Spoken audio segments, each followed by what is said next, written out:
देश पर भरोसा करो, वैक्सीन यहां बनाओ और हर हिंदुस्तानी को मुफ्त लगाओ। उस शूरमा का नाम मोदी।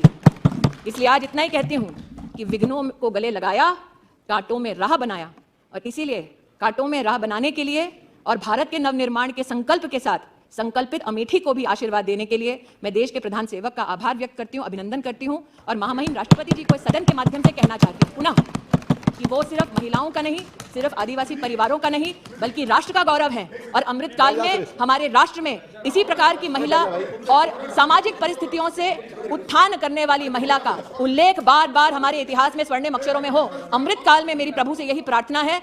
महामहिम राष्ट्रपति जी को बड़े गौरव के साथ चरणों में शीश झुका के उनके अभिभाषण के लिए आभार व्यक्त करती हूँ। श्री कार्ति चिदम्बरम जी, कार्ति जी बोल रहे हैं। Thank you, sir. Thank you for giving a silly soul like me an opportunity to speak. First of all, I'd like to congratulate, free meal perhaps one day. I would like to first of all congratulate the President for coming to the highest office in the land. Madam's President's ascension to the highest office is a testimony to the diversity of India. I'd like to congratulate her once again. I'm also very thankful to her for a secretariat very thoughtfully invited all MPs to come and visit our garden. I know the garden to Amrit Udyan, but I'm sure the flowers are still smelling as sweet as they were before. Sir, convention demands that the President acts on the aid and advice of the government. And the President's address is settled by the government, and the President reads out what the government prepares for her. And in this case, we all know when we mean government, it's really the PMO. The President, being a true constitutionalist, has been true to the text which has been supplied to her. But sir, with all responsibility, I would like to make a very serious charge here. I would like to charge the government for misleading and for deceiving the President. Because the President read out the address given to her by the government. But the reality from what the President read and what it is very different. And I would like to give 4 or 5 instances where the government has misled the President. The Honorable President said, India's eternal journey as a mother of democracy is filled with infinite pride. But what is the reality, sir, in India?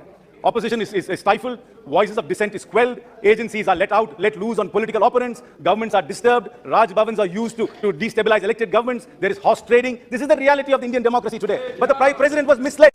कि सदन को मैं अवगत कराऊं कि ग्रामीण अंचल में महिलाएं जो सेल्फ हेल्प ग्रुप के माध्यम से अपने परिवार को आर्थिक रूप से सशक्त करती हैं, उनका यूपीए के कार्यकाल में और मोदी सरकार में क्या स्थान रहा।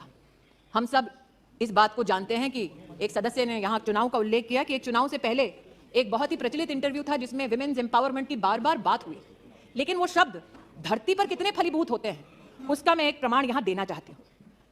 2009 से लेकर 2014 तक देश भर में सिर्फ 19 लाख सेल्फ हेल्प ग्रुप्स को भारत सरकार से सहायता मिलती थी। मोदी सरकार में यह संख्या बढ़कर अब 81 लाख हो गई है। 2009 से लेकर 14 तक जो राशि इन सभी सेल्फ हेल्प ग्रुप्स को दी गई वो लगभग 80,000 करोड़ थी, लेकिन मोदी सरकार में 2014 से लेकर 2022 तक यह राशि बढ़ाकर 4,93,000 करोड़ रुपया की गई। मैं प्रधान सेवक जी का विशेष आभार व्यक्त करती हूं कि विमेन्स डेवलपमेंट के मात्र नारे को ट्रांजिशन करके राष्ट्र का अगर उत्थान करना है तो उसमें अहम भूमिका नारी की होनी चाहिए। मात्र इस एक सेल्फ हेल्प ग्रुप के आवंटन से ही आज वो प्रतिबिंबित होता है कि नारी और विशेषतः ग्रामीण अंचल की महिला की प्रतिभा पर देश के प्रधान सेवक को कितना नाज है और कितना विश्वास है। महोदय, स्वास्थ्य मंत्री जी यहां उपस्थित हैं। मैंने सदन में पहले भी कहा, आज भी कहती हूं, हमारे समाज में ग्रामीण अंचल में गरीब तबके में महिला को अगर आप कभी पूछें साल 2014 से पहले कि क्या सार्वजनिक रूप से सर्विक्स कैंसर का और ब्रेस्ट कैंसर का कहीं भी उल्लेख होता था, ग्रामीण अंचल और गरीब तबके की महिला यह कहेगी कि इसका उल्लेख सामाजिक दृष्टिकोण से ना हो, ऐसा नहीं था। साधन उपलब्ध नहीं थे गरीब महिला को, इसलिए वो चर्चा में इस विषय को नहीं लाती थी। आज भी हजारों सैकड़ों महिलाएं ऐसी हैं कि अगर बुखार भी आ जाए तो अपनी नहीं अपने परिवार की पहले चिंता करती है। मैं आभार व्यक्त करती हूं देश के प्रधान सेवक का और अभिनंदन करती हूं स्वास्थ्य मंत्री जी का कि आयुष्मान भारत योजना के अंतर्गत 31 करोड़ कैंसर की स्क्रीनिंग हुई, जिसमें से लगभग 13 करोड़ से ज्यादा देश की गरीब महिलाएं थी। ऐसा नहीं था उस महिला को पता नहीं था कि ब्रेस्ट का कैंसर हो, सर्विक्स का कैंसर हो तो उसे किस प्रकार की सुविधा चाहिए। वो बोझ नहीं बनना चाहती थी, चर्चा नहीं करना चाहती थी, तिल तिल कर मरती थी। आज आयुष्मान भारत के माध्यम से उसे ये सुरक्षा का कवच दिया, ये आत्मीय और मानवीय काम किया। इन्हीं मानवीय मूल्यों का उल्लेख महामहिम राष्ट्रपति जी के अभिभाषण में था। चूंकि स्वास्थ्य मंत्री यहां बैठे हैं, अध्ययनशील है, निशिकांत जी का आज मैंने भाषण सुना, वो मैजिक ऑफ नंबर्स की बात कर रहे थे, 50 लाख से लेकर 90 करोड़ की यात्रा का उल्लेख कर रहे थे। अब हम संसदीय क्षेत्र जो मुख्यतः ग्रामीण है वहां से हैं, एक मैजिक वहां भी हुआ। और महोदय, आपकी अनुमति से निशिकांत जी ने आज कहा वो सब ऑथेंटिकेट कर सकते हैं, कुछ कागज मैं भी लाई। 1981 में एक फाउंडेशन ने, जो काफी विख्यात है अमेठी में, उन्होंने लगभग 40 एकड़ जमीन ली और वहां की सरकार से कहा, तब सरकार किसकी थी, जो इतिहास के विद्यार्थी हैं वो भलीभांति जानते हैं, उसकी प्रति मेरे हाथ में है। वहां पर यह कहा गया कि आप जमीन दे दो 40 एकड़ हमें और हम अमेठी की गरीब जनता के लिए एक मेडिकल कॉलेज बना देंगे। अब 40 एकड़ जमीन का मैजिक 623 रुपए में।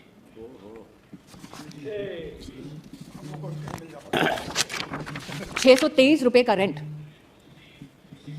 और सूरज जी सुनिए, 623 रुपए का रेंट 30 साल तक अमेठी के गरीब नागरिकों को ये बार बार कहा गया कि आपके लिए मेडिकल कॉलेज खोल देंगे, लेकिन आज अगर कोई अमेठी गया है तो जानेगा कि जिस धरती पर वो कॉलेज खोलने की बात कर रहे थे, उस पर उस परिवार ने अपने लिए गेस्ट हाउस बनाया। मैंने स्वास्थ्य मंत्री जी का उल्लेख इसलिए किया कि अपना और पराये का भेद ना हो। भले ही एक परिवार अपने फाउंडेशन के माध्यम से अस्पताल चलाता हो, अगर उनको भी आयुष्मान भारत में सेवा देनी है वो दे। उसका प्रतीक स्वास्थ्य मंत्रालय के माध्यम से, मोदी सरकार के माध्यम से मैंने अपने संसदीय क्षेत्र में देखा। लेकिन महोदय, आज मेरे हाथ में एक रिपोर्ट और है जो मुख्य चिकित्सा अधिकारी जनपद अमेठी उनसे संबंधित है। इसमें एक मरीज का उल्लेख है जिसका नाम है नन्हेलाल मिश्रा। उस मरीज का दोष यह था कि वो उस जगह गया जहां पर इस परिवार का स्वामित्व है और अस्पताल चलता है, और ये कहा जाता है अमेठी में उनके परिजनों ने वीडियोग्राफिक एविडेंस दिया कि मरीज ने जाकर कहा, मैं आयुष्मान भारत से जुड़ा हूं, मोदी जी ने कहा है 5 लाख रुपए में मेरा मुफ्त का इलाज होता है, आपका अस्पताल इसमें चिन्हित है, आप मेरा इलाज करें। नन्हेलाल मिश्रा को लौटा दिया गया और कहा गया, मोदी का कार्ड लाए हो, जाओ यहां से। काश नन्हेलाल मिश्रा आज इस सदन को बता सकते कि गंभीर बीमारी में लौटाए जाने से कितनी परेशानी होती है। लेकिन महोदय, ना उनकी आवाज इस सदन तक पहुंचेगी ना सदन के बाहर तक पहुंचेगी, क्योंकि उनकी मृत्यु हो गई। और यह रिपोर्ट है जो कहती है कि मरीज की बीमारी के अनुरूप उनका इलाज नहीं हो सका। ये वो लोग हैं जो आज नरेंद्र मोदी पर बैठकर इस सदन पर कटाक्ष कर रहे थे, प्रहार कर रहे थे। इन लोगों ने एक सज्जन को उस संसदीय क्षेत्र में जहां 50 साल इनका राज रहा, आदमी को मरने दिया क्योंकि उसके पास आयुष्मान भारत का कार्ड था। 623 रुपए प्रतिवर्ष 40 एकड़ जमीन पर आज भी विराजमान है।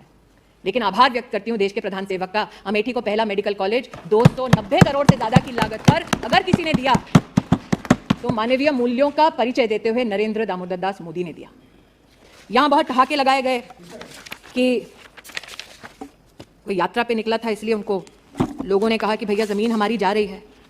मैं उनसे कहना चाहती हूं, अगर गरीब की इतनी चिंता है तो पहले सम्राट साइकिल, अद्भुत दृश्य था महोदय।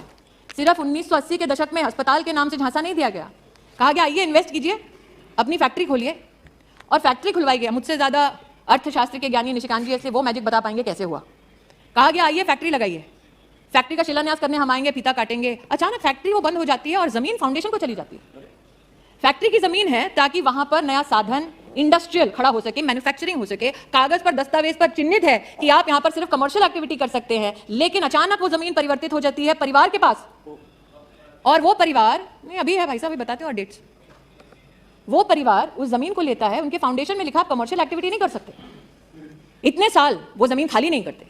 वहां का किसान कोर्ट जाता है इस परिवार के खिलाफ, कोर्ट का आदेश लाता है और वो उस आदेश का हनन करते हैं। आज भी उस जमीन पर बैठे हैं और इस सदन में आकर गरीबों की बात करते हैं। ये एक और आज यहां पर नहीं सूर्य जी समझ आ रहा है, नहीं है, ये भी प्रति है महोदय, ये भी प्रति है महोदय। एक आधुनिक भारत के निर्माण के लिए जरूरी है कि हर गरीब तक, मध्यम वर्गीय परिवार तक सुविधा पहुंचे। अब चूंकि राष्ट्रपति अभिभाषण में आधुनिक भारत के निर्माण की बात हुई है, तो इसलिए महोदय कहना जरूरी है कि प्रधान सेवक ने कहा कि सिर्फ चुनिंदा शहर नहीं बल्कि आधुनिक तत्व प्रगति के हर गांव, हर जिले तक पहुंचे। एक अचंभित करने वाला नजारा और है, फुर्सतगंज नाम का एक एरिया जहां पर सिर्फ परिवार से संबंधित एकेडमी है, जमीन है सरकार की, लेकिन परिवार ने अपने नाम से, बेटा और बेटी के नाम से हॉस्टल खोल दिया है। यहां पर प्रधानमंत्री जी नेताजी सुभाष चंद्र बोस के नाम से इंफ्रास्ट्रक्चर बनाते हैं, सरदार वल्लभ भाई पटेल के नाम से इंफ्रास्ट्रक्चर बनाते हैं, वहां पर राहुल जी के नाम से, प्रियंका जी के नाम से हॉस्टल बना है सरकारी जमीन पर। और बोर्ड पर वो जब थे तो उन्होंने उस पूरी अकादमी के संचालन के लिए किसी हिंदुस्तानी को नहीं, किसी विदेशी कंपनी पर विश्वास किया। उस विदेशी कंपनी ने उस एयरपोर्ट का क्या हश्र किया, यहां पर उस रिपोर्ट में उल्लेखित है। लेकिन आज इस एयरपोर्ट का मैं उल्लेख यहां इसलिए कर रही हूं महोदय कि एक बार सदन में मैं बोल चुकी हूं कि हमारे यहां तिलोई नाम की एक विधानसभा है, वहां पर 30 साल से एक बस अड्डा बना दो, ये हमारी जनता जनार्दन कहती रही। बस अड्डा भी पहली बार तब बना जब प्रदेश में योगी सरकार बनी, देश में मोदी सरकार बनी। और आज अमेठी के सांसद के नाते मैं आनंदित हूं कि फुर्सतगंज एयरपोर्ट को अब उड़ान की स्कीम में सम्मिलित कर लिया गया है और अब अमेठी का साधारण नागरिक भी हवाई सेवा का इसमें फायदा उठा सकता है। इस बात से कोई इनकार नहीं कर सकता कि अमेठी की एक बार चर्चा होती थी और मैंने राष्ट्रपति जी के अभिभाषण का विशेष उल्लेख इसलिए भी किया। महामहिम राष्ट्रपति जी एक बहुत ही गरीब सामान्य परिवार से हैं और इस सरकार की एक बहुत बड़ी मानवीय उपलब्धि है कि पद्म पुरस्कार उनको जाता है जो धरातल पर काम करते हैं, मानवीय काम करते हैं, राष्ट्र का नाम रोशन करते हैं बिना इस अपेक्षा के कि उन्हें सम्मानित किया जाएगा।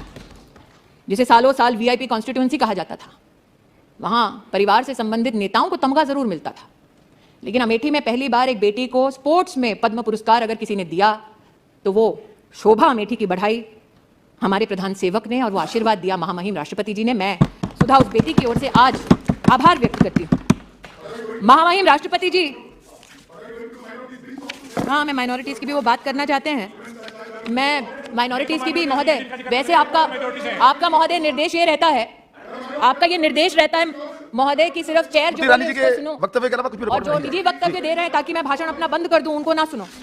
तो मैं बताना चाहूंगी महोदय, महिला और माइनॉरिटी दोनों जो शायद इनको शर्मसार कर दे, हज की कली पॉलिसी देश में प्रस्तावित हुई और जब इनकी सरकार थी जो इस वक्त चिल्ला रहे हैं, तब हज की एक एक एप्लीकेशन के लिए पैसा लिया जाता था।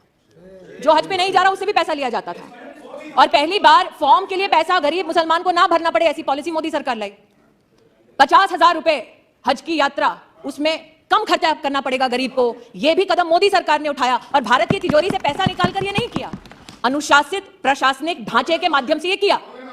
आज जिस लोन की ये बात करते हैं, जब इनकी सरकार थी तो मात्र 100 करोड़ का लोन इन्होंने दिया अपनी सरकार में। मोदी सरकार ने माइनॉरिटी में 21,000 से ज्यादा छात्रों को 280 करोड़ रुपया से ज्यादा पैसा दिया। ये चलते रहे देश में माइनॉरिटीज को, ये कहते हुए कि ये इनके हमदर्द हैं। और आज जो मुझसे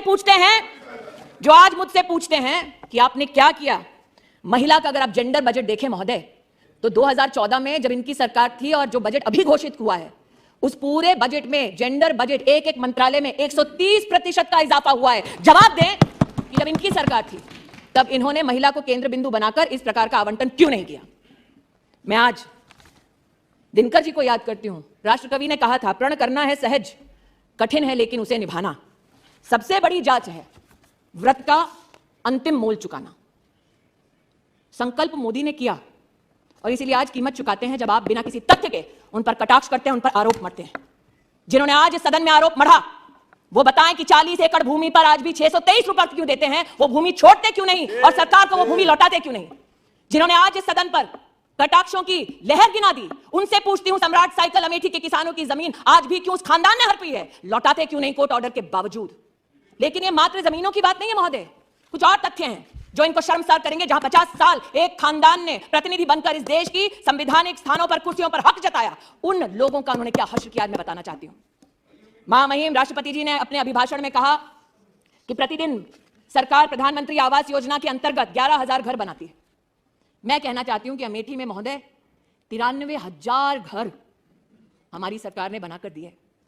मतलब लगभग 4 लाख लोगों के पास अमेठी में सर पर छत नहीं थी महोदय, जहां 50 साल इन लोगों का राज रहा। महोदय आज मैं बताना चाहती हूं, महामहिम राष्ट्रपति जी ने अपने अभिभाषण में उल्लेख किया कि 55,000 गैस के कनेक्शन प्रतिदिन दिए गए सरकार द्वारा। अमेठी में 14,440 लोगों को जीवन में पहली बार गैस का कनेक्शन तब मिला जब मोदी की सरकार बनी। ये जानना चाहते हैं क्यों मैं अपने लोगों की बात करूं, क्यों ना करूं। महामहिम राष्ट्रपति जी ने उल्लेख किया कि गरीब को मुसीबत के वक्त मुफ्त का राशन मोदी सरकार ने पहुंचाया। इस वर्ष 2 लाख करोड़ का व्यय हो रहा है। मेरी लोकसभा क्षेत्र में 18,72,000 लोग ऐसे हैं जिनको मुफ्त का राशन मिल रहा है। मैं उनकी ओर से आभार व्यक्त करती हूं, क्यों ना करूं। 305 किलोमीटर सड़कें सिर्फ मेरे एक जनपद में बनी है महोदय। 5 गांव का नाम सुना देती हूं, 50 साल में इन 5 गांव तक कभी सड़क नहीं पहुंची थी। जवाब देना पड़ेगा इन लोगों को जो बड़ी बड़ी डींगे हाँकते थे कि अपने ही संसदीय क्षेत्र में। मैंने महोदय सुना था हिंदी में, दिया तले अंधेरा, चोर की दाढ़ी में तिनका, उल्टा चोर कोतवाल को डांटे। आज इन सारी हिंदी की जितने भी हमारी प्रोवर्ब्स हैं उनका एक दर्शन मैंने यहां किया है। उनको जवाब देना पड़ेगा। 5 गांव के नाम भी बता देती हूं जहां सड़क ही नहीं पहुंची कभी। इसलिए महोदय, आज महामहिम राष्ट्रपति जी के अभिभाषण पर आभार मैं इसलिए व्यक्त करती हूं कि देश में पहली बार आदिवासी समुदाय की एक बेटी को, एक महिला को राष्ट्र के सबसे उच्च संवैधानिक पद पर मात्र नरेंद्र भाई मोदी के प्रयासों से पहुंचाया गया। इतना ही संतोष नहीं कर रही हूं, मैं गौरव करती हूं इस बात का कि अगर आप समुचित सरकार का आदिवासी क्षेत्र के लिए बजट देखिए तो जब कांग्रेस की सरकार थी तो 19,000 करोड़ रुपया खर्चा करते थे, पूरी सरकार को कहते थे, और जब मोदी जी की सरकार बनी तो 88,000 करोड़ रुपया मात्र आदिवासी परिवारों के लिए हमारी सरकार ने व्यय किया। क्योंकि मैंने दिनकर जी का उल्लेख किया तो आप तो वरिष्ठ हैं महोदय, आप राष्ट्र कवि का कई बार कई भाषणों में उल्लेख भी कर चुके हैं, कई चर्चाओं में उनका उल्लेख कर चुके हैं। उन्होंने कहा था कि सच है विपत्ति जब आती है कायर को ही दहलाती है। वो कौन था जो कहता था विदेश से वैक्सीन लाओ? वो कौन था जो कहता था हिंदुस्तान की वैक्सीन ना लगाओ? और वो कौन था जिसने कहा कि विदेश पर नहीं अपने देश पर भरोसा करो, वैक्सीन यहां बनाओ और हर हिंदुस्तानी को मुफ्त लगाओ? उस शूरमा का नाम मोदी। इसलिए आज इतना ही कहती हूं कि विघ्नों को गले लगाया, कांटों में राह बनाया, और इसीलिए कांटों में राह बनाने के लिए और भारत के नवनिर्माण के संकल्प के साथ संकल्पित अमेठी को भी आशीर्वाद देने के लिए मैं देश के प्रधान सेवक का आभार व्यक्त करती हूं, अभिनंदन करती हूं, और महामहिम राष्ट्रपति जी को इस सदन के माध्यम से कहना चाहती हूं पुनः कि वो सिर्फ महिलाओं का नहीं, सिर्फ आदिवासी परिवारों का नहीं, बल्कि राष्ट्र का गौरव है। और अमृत काल में हमारे राष्ट्र में इसी प्रकार की महिला और सामाजिक परिस्थितियों से उत्थान करने वाली महिला का उल्लेख बार बार हमारे इतिहास में स्वर्णिम अक्षरों में हो। अमृत काल में मेरी प्रभु से यही प्रार्थना है। महामहिम राष्ट्रपति जी को बड़े गौरव के साथ चरणों में शीश झुका के उनके अभिभाषण के लिए आभार व्यक्त करती हूँ। श्री कार्ति चिदम्बरम जी, कार्ति जी बोल रहे हैं। Thank you, sir. Thank you for giving a silly soul like me an opportunity to speak. First of all, I'd like to congratulate, free meal perhaps one day. I would like to first of all congratulate the President for coming to the highest office in the land. Madam's President's ascension to the highest office is a testimony to the diversity of India. I'd like to congratulate her once again. I'm also very thankful to her for a secretariat very thoughtfully invited all MPs to come and visit our garden. I know the garden to Amrit Udyan, but I'm sure the flowers are still smelling as sweet as they were before. Sir, convention demands that the President acts on the aid and advice of the government. And the President's address is settled by the government, and the President reads out what the government prepares for her. And in this case, we all know when we mean government, it's really the PMO. The President, being a true constitutionalist, has been true to the text which has been supplied to her. But sir, with all responsibility, I would like to make a very serious charge here. I would like to charge the government for misleading and for deceiving the President. Because the President read out the address given to her by the government. But the reality from what the President read and what it is very different. And I would like to give 4 or 5 instances where the government has misled the President. The Honorable President said, India's eternal journey as a mother of democracy is filled with infinite pride. But what is the reality, sir, in India? Opposition is stifled, voices of dissent is quelled, agencies are let loose on political opponents, governments are disturbed, Raj Bhavans are used to destabilize elected governments, there is horse trading. This is the reality of the Indian democracy today. But the President was misled. कि सदन को मैं अवगत कराऊं कि ग्रामीण अंचल में महिलाएं जो सेल्फ हेल्प ग्रुप के माध्यम से अपने परिवार को आर्थिक रूप से सशक्त करती हैं, उनका यूपीए के कार्यकाल में और मोदी सरकार में क्या स्थान रहा। हम सब इस बात को जानते हैं कि एक सदस्य ने यहां चुनाव का उल्लेख किया कि एक चुनाव से पहले एक बहुत ही प्रचलित इंटरव्यू था जिसमें विमेन्स एम्पावरमेंट की बार बार बात हुई, लेकिन वो शब्द धरती पर कितने फलीभूत होते हैं उसका मैं एक प्रमाण यहां देना चाहती हूं। 2009 से लेकर 2014 तक देश भर में सिर्फ 19 लाख सेल्फ हेल्प ग्रुप्स को भारत सरकार से सहायता मिलती थी। मोदी सरकार में यह संख्या बढ़कर अब 81 लाख हो गई है। 2009 से लेकर 14 तक जो राशि इन सभी सेल्फ हेल्प ग्रुप्स को दी गई वो लगभग 80,000 करोड़ थी, लेकिन मोदी सरकार में 2014 से लेकर 2022 तक यह राशि बढ़ाकर 4,93,000 करोड़ रुपया की गई।